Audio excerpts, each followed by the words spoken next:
You know that moment when you open your banking app and your stomach tightens before the number even appears? You start doing mental gymnastics. If I skip takeaway this week, maybe I can still pay that bill, as long as nothing breaks. Most people live in that constant low-level panic for years, even while working hard and doing everything right. But there is a specific amount of savings where that feeling starts to disappear. You stop asking, "Can I survive this month?" and start asking, "What do I actually want my life to look like?" It is not 1 million, it is not 6 figures, and it is not reserved for lucky people with rich parents. Allow me to introduce myself. I'm Professor Cashstein, your slightly crumpled professor of money and common sense. My job is to take the confusion and fear out of your finances and show you the simple milestones that quietly change your life. Today, I'm going to reveal the real first wealth milestone that separates people who stay stuck from people who move ahead. You will see how this number changes your brain, your choices, and your entire relationship with work and money. And by the end of this video, you will know exactly how to reach it, even if your current account looks terrifying right now. Before revealing the number, picture this. You're lying awake at 3 a.m., staring at the ceiling, replaying every possible disaster. If the car dies, you're finished. If the landlord raises the rent, you're finished. If your boss sends that quick meeting email, your whole life could collapse within a week. In that state, you're not planning a future. You're just trying to survive. Psychologists call this survival mode. Your brain is obsessed with the next 7 days, not the next 7 years. You accept bad deals, bad bosses, and bad habits because you feel like you have no choice. Now imagine a different version of you. Same job, same city, same friends. But this time there's a solid cushion sitting quietly in a boring savings account that never appears on Instagram. The car breaks. Annoying but fixable. The landlord sends a rent increase email. Frustrating but not fatal. This version of you makes decisions from a place of calm instead of panic. You speak differently at work. You negotiate differently. You walk away from things that are wrong for you because you know one bad week won't ruin your entire life. So what is the number that creates that shift for most people? For many households, the first real turning point is around 10,000 in savings. Dollars, pounds, euros, it doesn't matter, as long as it roughly covers several months of essential expenses. It's not money for a new phone, a holiday, or a flashy car. It's the line in the sand that says, "From here onward, I am never going back to zero." 10,000 is powerful for 3 reasons. First, it covers the vast majority of everyday disasters. Car repairs, a broken boiler, a sudden move, or a short period of unemployment. Second, it gives you walk-away power at work. You can survive for months while you look for something better instead of clinging desperately to the first offer you get. Third, and most important, to build 10,000 you must become a different type of person. Think about what has to change to reach that amount. You cannot drift your way there. You start tracking where your money goes. You cut expenses that never really made you happy in the first place. You resist impulsive purchases because you finally care more about your future self than impressing strangers today. The cash in the account is impressive, but the person you became to put it there is worth far more. You proved that you can delay gratification. You taught your brain that saving is normal, not unusual. You built the habit of paying yourself first, instead of hoping there's something left at the end of the month. If 10,000 feels impossibly far away, zoom in. Your first target is 1,000. That isn't a luxury goal, it's basic protection against the tiny emergencies that usually send people straight into high-interest debt. If you can save 1,000 once, you can repeat the process 10 times. Start by asking one hard question. Where is my money silently leaking every month?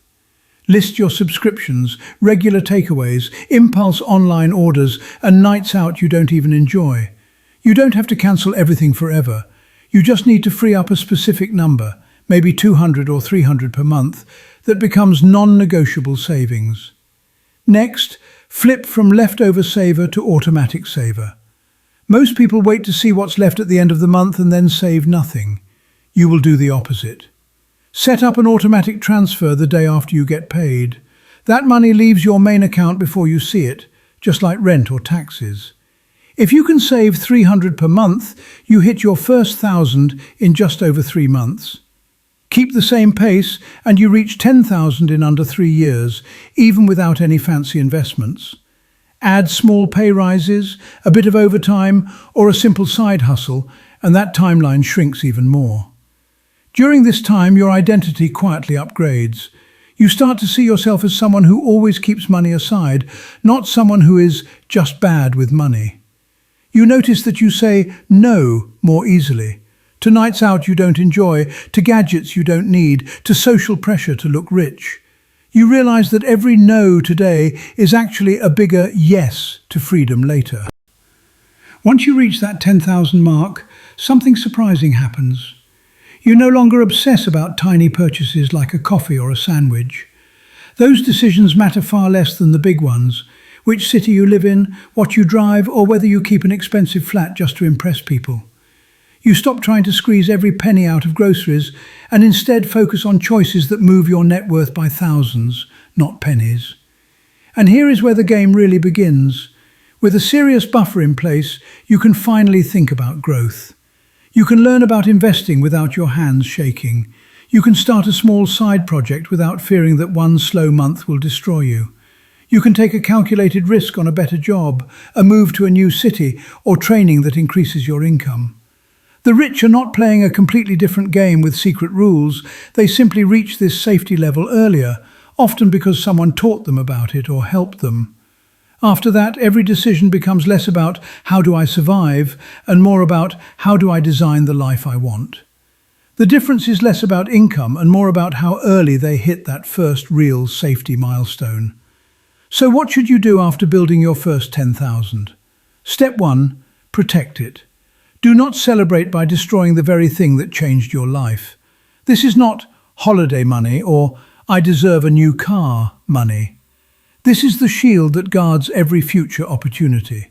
Step 2, keep the saving habit going, but now redirect the extra into simple, boring investments you understand.